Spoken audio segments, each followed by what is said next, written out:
So today we're going to be taking a look at a scenario where Brazil attempts to take over all of South America. Now Brazil is not only the largest country in South America, it's also one of the largest countries in the world and is also one of the stronger countries in the world, ranking at 11 according to global firepower rankings. And as you can see here, I've went ahead and placed all of the rankings on the map of South America so we can see how each and every country goes up against Brazil. So a country like Uruguay, for example, ranks at 100, whereas Brazil is ranked at 11, meaning that Brazil would have a very easy time taking over this country compared to a country like Argentina, who ranks in at 33. Now, there is absolutely nothing stopping any of these other South American countries from banding together and forming alliances against Brazil, so this will definitely make for a very interesting scenario as Brazil attempts to take over all of South America. If you guys enjoyed today's video, make sure to leave a like on it and subscribe to the channel if you're new. All the support is greatly appreciated as we're trying to get the 200,000 subscribers by September. I have a ton of celebrations and videos planned for that event, and trust me, I think you guys are going to like it, so the sooner we get there, the better. And without further ado, let's go ahead and jump straight into this video. So like I've said, Brazil is going to be taking over this entire continent, or they're going to be trying to. Now there's only one country that is stronger than Brazil on this continent, and that is actually French Guyana, who isn't a country, it's a department of France. So Brazil's strategy likely won't be involving taking over them just yet. Instead, they're more likely to go after a country like Suriname, who is right next to French Guyana. Now I'm not gonna lie to you, when I say that an invasion of Suriname would go by very quickly, I mean it. Suriname stands absolutely no chance on their own against Brazil. As you can see, they only rank at 139 in the world, and global firepower's rankings only go up to 145. And apparently Guyana is weaker than Suriname, and they rank outside of the 145 spot. But nonetheless, Brazil will take over all of Suriname, and just like that, Brazil already has one country under their belt. But immediately after invading Suriname, Brazil's forces will now turn their guns west and start an invasion of Guyana. Like I was just saying earlier, these guys are actually weaker than Suriname according to global firepower rankings, meaning that an invasion of them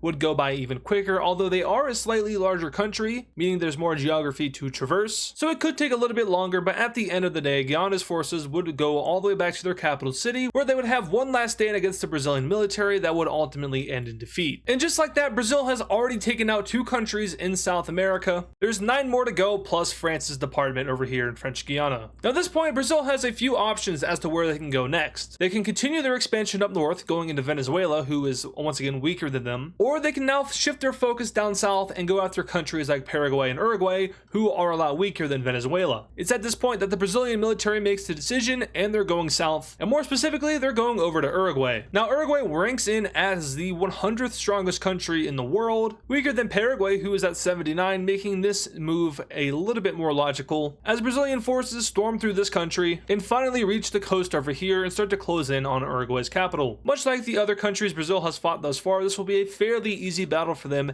as they successfully take over all of this small South American country and fully annex it into what is apparently the Brazilian Empire. Now at this point, some other countries in South America are becoming to be a little wary of Brazil's expansion. Sure, they've only taken out these smaller and weaker countries of South America thus far, but they aren't really showing any signs of stopping as they begin to stage troops on the border of Paraguay. So in response to Brazil's aggression, Argentina, who is the second strongest country on this continent, if we're not counting France, will go ahead and form a military alliance with one other country, and that country is Bolivia. So with these two now banding together, it does make things a little bit harder for Brazil, as now the 33rd and 80th strongest countries in the world are working together, but still, it may not be enough compared to Brazil, who is barely out of reach of the top 10. But now Brazil is going to be going after yet another country and yet another small and weak country, this time Paraguay. Now hopefully we don't have a repeat of what happened in the last war that Paraguay was in. That would be not good for their population. But Brazilian forces will move in and push up against this river that divides Paraguay into two and very easily reach the Paraguayan capital. After taking the city, their forces will now advance past this river and start to invade into western Paraguay as other forces move down and secure this area. But the conclusion of this war is a little bit different than the other wars we've seen thus far, because Paraguay will make the decision to surrender as they lost their capital city early on in the war, and with that their morale fell. We now see Paraguay gets fully annexed by Brazil, and so far so good. It does look like Brazil has a chance to take over all of South America all by themselves. But where does Brazil go next? Because now this alliance, which is kind of preventing them from invading into South America, is there, and they're not ready to fight that alliance just yet. I mean, they probably could, but there are still some weaker countries that Brazil can go after before fighting up against Argentina. And such a country is Venezuela. Now Venezuela isn't too popular in their continent, and that's for a pretty good reason. But Brazilian forces will start their invasion invasion from Guyana, having a ton of volunteers from that country actively participating in this war. I wonder why. But Brazil's main focus is to go after the northern coast of Venezuela, where a ton of their population is. But of course, they want to mainly reach the capital city over here in Caracas. It is at this point in the war, though, we unexpectedly see another country join in,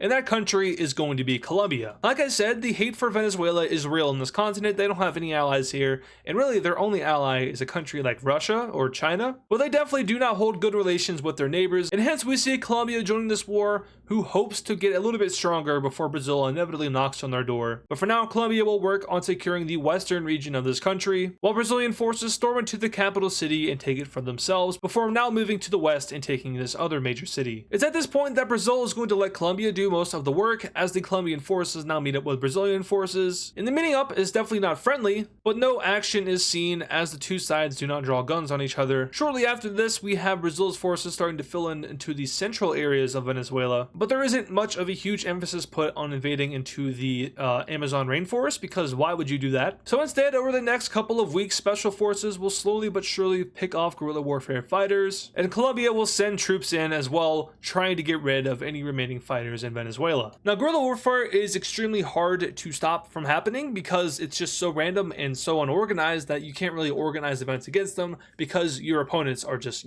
they're in the trees. And like, that's quite literal here. So, maybe Brazil or maybe Colombia would drop a ton of good old American napalm on the area and get rid of the trees, and hence maybe also get rid of the guerrilla warfare fighters. But once again, invading the Amazon rainforest isn't something that is like too possible. So let's just go ahead and say that they eventually win and the guerrilla warfare officially stops. So we can go ahead and take a look at this peace treaty. And in this treaty here, we can see the new borders of Venezuela. Colombia does get a little bit of land, but they most certainly would have liked a little bit more. We can see the exact provinces that both countries get. So Brazil will get all of these provinces over here in the east, and as for Colombia, they'll get everything over here in the west. So these are the new borders of northern South America, and Brazil is slowly but surely taking over this entire continent, and they have really not faced any resistance thus far. In fact, they've gotten more help than they have resistance, which might say something about the state of the continent, but more so just how unpopular Venezuela is amongst their neighbors. Now though, we have a very interesting event happening, as Brazil is going to be signing a military alliance with Colombia. Okay, that's the whole world. There we go. Okay, so they signed a military alliance with Colombia, and this move might be a little bit confusing, because isn't Brazil trying to take over the entire continent? Just that means they own the entire continent? Yes, that does mean exactly that. We'll have to see what Brazil's plans are. But for now, them and Colombia will be working together to pull out a joint military operation in Peru. Now, Peru isn't the strongest country. I mean, they are 49th, which is better than being like 145th, and also one spot better than Venezuela, but they are being attacked by two stronger countries, both Colombia and Brazil, and at this point, it's more likely than not that Brazil has moved into the top 10 rankings in the world, more than likely surpassing number 10, which I think is Turkey? Correct me if I'm wrong on that in the comments. But also, it's more likely than not that we see Colombia move up in spots as well, as they've annexed a little bit of land from Venezuela. That very well could have pushed them up a spot or two. But anyway, it is now time for the invasion of Peru, as both Colombian and Brazilian forces start to flood into this country, who is for the most part undefended over here in the east. These two South American countries have a very easy time pushing through, that is until they reach the Andes Mountains, because it's at this point that they finally meet the defensive forces of Peru,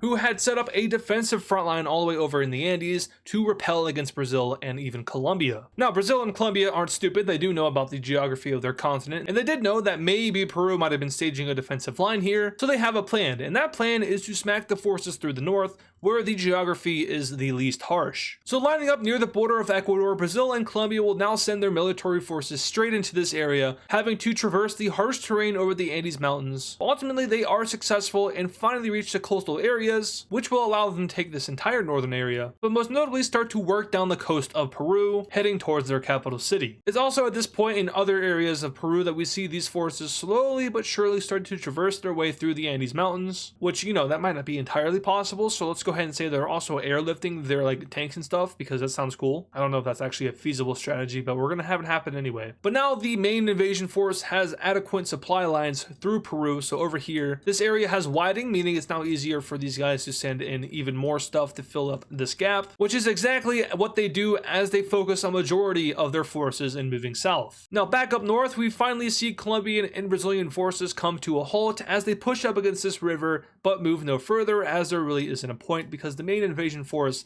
is already en route. These guys will eventually reach the capital city, Lima, in Peru, and they will have a very, very violent battle to happen here. But at the end of the day, it is the Brazilians and the Colombians that come out on top, as Peru loses its capital city and also loses a ton of morale. Here we now see Brazilian and Colombian forces take complete control over this river, separating a large area of northern Peru from the rest of the country. This area, of course, on its own would eventually fall, and now all that is left is southern Peru, but the main invasion force is still focused on capturing the coastal areas of this country, in which they successfully do. So with that done, and only the Andes Mountains existing in this country, the Peruvian forces, who are maybe still fighting, will eventually surrender, and Colombia and Brazil are successful in their war against Peru. So let's go ahead and take a look at this peace treaty. And in this peace treaty here, we probably have the worst border of South America that this video is going to have for a hot second, because Colombia will be annexing all of northern Peru, giving Ecuador a very uncomfortable hug. But we also see Brazil annex the rest of Peru, which now grants them access to the Pacific Ocean. So this is our new border of South America, and man, this looks horrible. But like I said, it's only going to be here for a little bit. Now, before we get too ahead of ourselves here, we do have to acknowledge that Chile has just joined in on Argentina's military alliance, meaning that all of South America is now consolidated under one front, also meaning that Brazil is going to have a much harder time invading South if that is what they choose to do next. First though, Brazil will go over to Colombia and they're going to be like, hey, are you ready for this? And Colombia is going to be like, uh-huh. So that means the light is green and it's time for Brazil to step on the gas. The biggest war in South American history. Now there is an obvious weak spot in this alliance, and no offense to Bolivia, but they are the weakest out of these three countries. They rank 80th compared to Argentina and Chile, who rank 33 and 47th respectively. It's also at this point that Brazil is more likely than not one of the strongest countries in the world, possibly in the 7 to 8 range. And obviously they've annexed a ton of land, making that possible. It's also completely possible that like Colombia is in the 30s now compared to being 46th. So these countries have gained a ton of strength, which is definitely going to help them in their war against these three allies. Now the first bits of fighting will take place up north in Bolivia, where a majority of Colombia and Brazilian forces are already stationed. So they will begin to move to take over northern Bolivia, navigating the very harsh and lush terrain in this area. But so far so good, as they have a ton of success and even are able to take this major city in Bolivia. Elsewhere, Brazilian forces will capture the panhandle area of Argentina, but Argentine forces do cross the border and take this major city, which used to be the capital city of Paraguay, I believe, which is actually a pretty good success for this army, as they now start to move their front line even further and take back older Paraguayan land. See, the blue team's strategy in this war is to basically make all the areas that Brazil has annexed revolt against Brazil, so that also means sending their army into Uruguay, attempting to capture the old capital city of Uruguay. But this time it doesn't go as well, as Brazilian forces will be able to hold off Argentine forces, keeping this major city but losing land up north. Now at the same time, we also see Chile and Bolivia make moves, now invading into the southern areas of Peru, and this is just quite frankly an area that the red team isn't defending too well,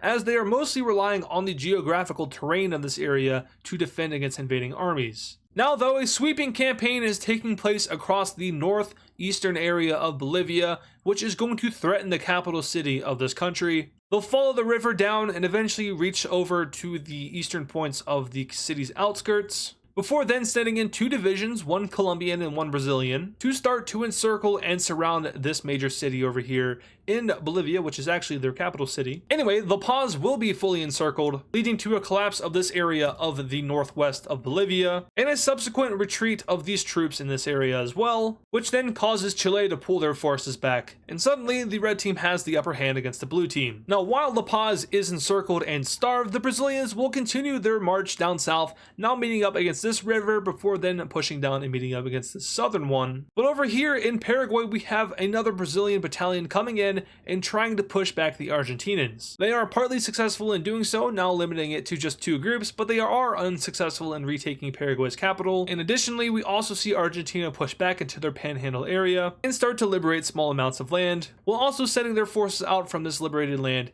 and invading into this area of Brazil. So understandably, the Brazil is having a little bit of difficulty in the south on the border with Argentina, and that's to be expected. You know, Argentina is a strong country, and they're going to give Brazil a little bit of a run for their money. But you can see that a majority of the invading forces are still up here in Bolivia. Once they get towards these southern areas, things might change. Anyway, for now, we have the entire eastern area of this river being captured, and at this point, Bolivia starts to raise the white flag as more and more of their country falls, and their capital city is eventually taken. With that event occurring, Bolivia officially surrenders, meaning that 1 out of 3 of the countries fighting Brazil in this war has fallen. Now, for the next phase of the war, it gets a little bit interesting because these countries are going to be a little bit harder to invade compared to Bolivia, and more specifically, Chile is going to be hard to invade due to the nature of their geography, which is very Andes Mountains. So they'll now send a smaller division to take the coastal areas of Chile. This is a very small and very costly campaign done by the red team here, but it truthfully is like one of the only ways to advance into Chile, as the Andes mountain range, which is kind of right off the coast, sucks. Meanwhile, Brazil will then take a majority of their forces to push back the Argentinian forces, which goes well, and Brazil will now start to invade into northern Argentina. This is now their main invading force. Their occupying force is over here in Bolivia, so things are going to start to go well for Brazil as they make a large encirclement in the north of Argentina and kill off a ton of troops. One area where Brazil is still kind of struggling is over here in Uruguay, and that is highlighted by the fact that they lose Uruguay's capital city as Argentinian forces capture Montevideo.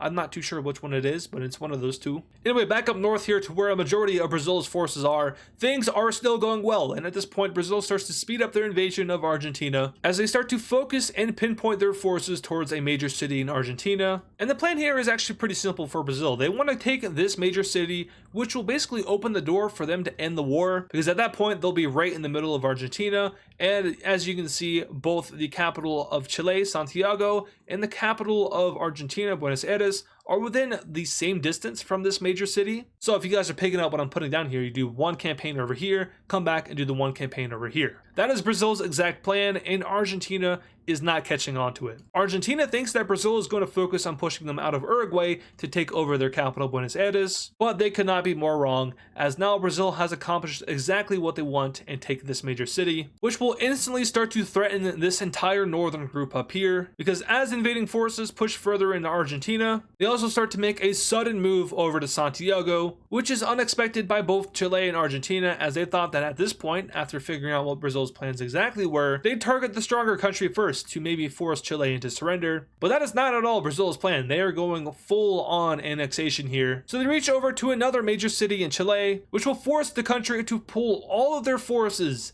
out of this area of South America. Now, is such a campaign to pull all of your forces out of the north of your country too realistic? I'm not too sure. I'm not a military general. But if I was faced with the extinction of my capital city, I would probably do that, because the capital city ultimately is going to be your most important asset as a country. Sure, you can move your capital city, but as you can see, Chile doesn't have too many major cities. In fact, they only have 2 highlighted here. Their actual capital city, and then this city over here. But Argentina now has, like I said, caught on to what Brazil's exact plans are, and they are going to take action. They'll send a counteroffensive up north over here, which is focused on pushing Brazilian forces out of this area, but more importantly, out of this major city. They'll send a division up to try to take it, but will be repelled by Brazilian defensive forces. They'll send another unit in, and will meet the exact same fate. So instead, they'll focus on chipping away slowly but surely at Brazil's defensive forces. Back over here, we now see Brazilian and Colombian forces meet back up in the war as they consolidate a front, blitzing through the Andes Mountains, which, you know, once again, you can't really invade the Andes Mountains, which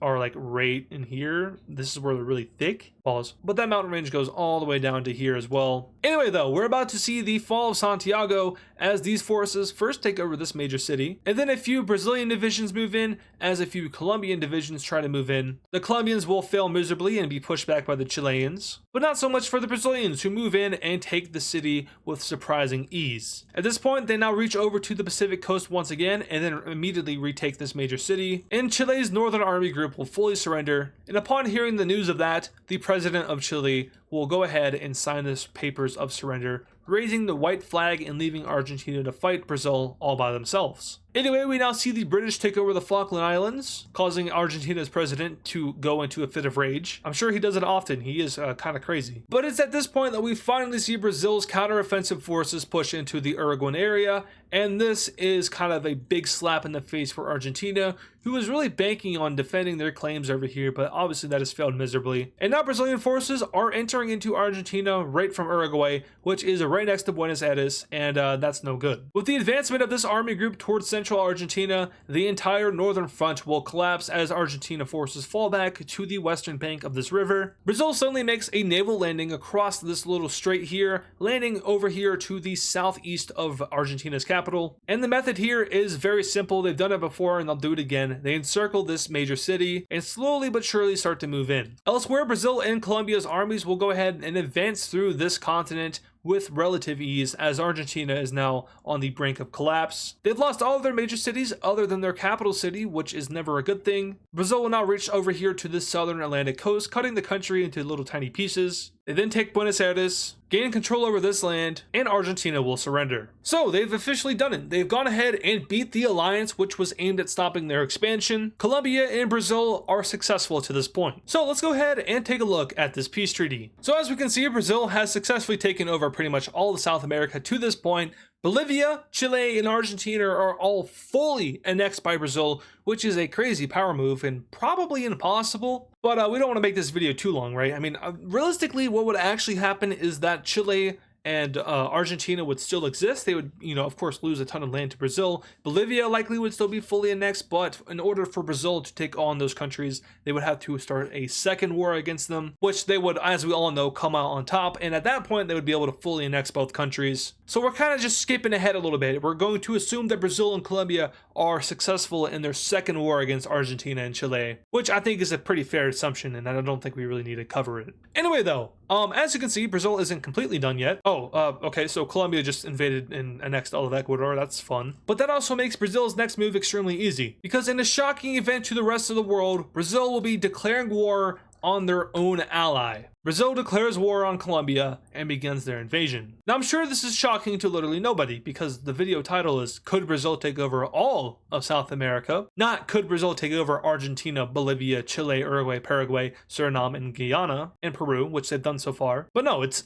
all of South America, which also includes Colombia. So Brazil's forces will start their invasion into this country, and to say the very least, it isn't going to go so well. For Colombia, that is. It's going to go extremely well for Brazil. At this point, Brazil is a top 5 power in the world, basically being South America themselves. And with the eventual conclusion of this war, we will see Brazil deem a new name. I did not forget about the Galapagos. But like I was saying, they will deem a new name after this war, one that fits their agenda a little bit better. So while Colombia gets absolutely obliterated in this war and eventually surrendering, we can go ahead and take a look at this peace treaty as Brazil eats their own ally for breakfast. Oh yeah, that's South America. Well, almost. So Brazil is going to be renaming themselves to the South American Federation, and the official language of this country is going to be Portuguese, which a lot of the other countries in this federation are not going to appreciate at all. Could be cause for civil war, who knows? But, Portuguese and Spanish, they're fairly similar languages, so maybe it'll work. Probably not, but maybe. Anyway, there is still a baguette in the room, and I think it's about time that we eat it. Brazil will kind of declare war on France, but not officially. More so what they're going to do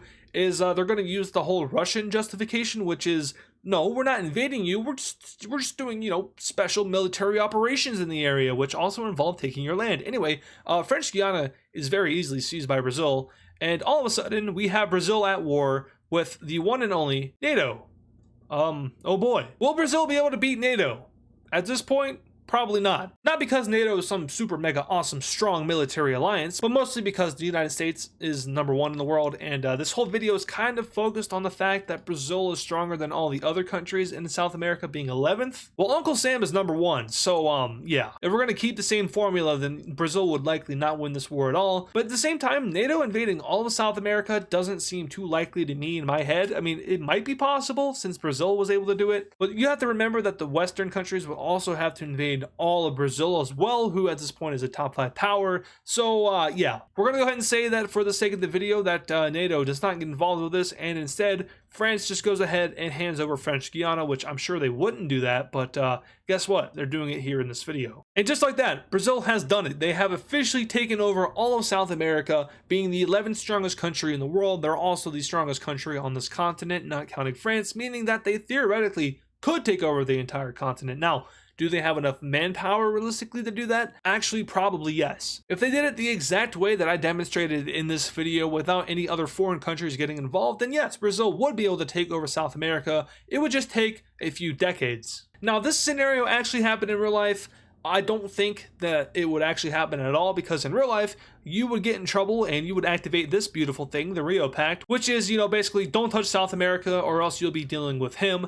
And yeah, this is, I think the Rio Pact stems from the Monroe Doctrine, which was basically, you know, keeping the Europeans out of the Western Hemisphere, or more so keeping the Europeans out of the Americas. But the Rio Pact does still exist, and I do believe it's still in effect. So yeah, this video wouldn't happen at all, because this isn't how this would go down. Brazil would activate the Rio Pact and then get jumped by all of South America and the United States and Central America and Mexico. So yeah, don't do that. So yeah, this video is assuming a lot, but if everything went well and all the military alliances in the world didn't come out and stop Brazil, sure, then Brazil would be able to take over all of South America, answering our question for this video. So I want to thank you guys so much for watching. If you guys did enjoy today's scenario, make sure to leave a like on this video and subscribe to the channel if you're new. We're once again trying to get to 200,000 subscribers by September, meaning we have around 15-ish days to get there. I also want to go ahead and take a moment to advertise the Discord server, because we're going to be adding a new mock government over there soon. Basically, people can be elected into a position of government. It's a mock government, kind of based after the US government, but also it's also, I don't know why we're setting off fireworks in August, but I guess happy 4th of July to all of my American viewers. I don't remember what I was saying. I was saying something about the mock government in the Discord server. So basically, join the Discord server if you want to be active in that mock government. It's completely open to all members. You don't have to be any kind of level or anything. So if that kind of stuff interests you, then feel free to join. Anyway, help us get the 200,000 subscribers by showing support on this video. Once again, thank you all so much for watching, and I'll catch you all in the next video.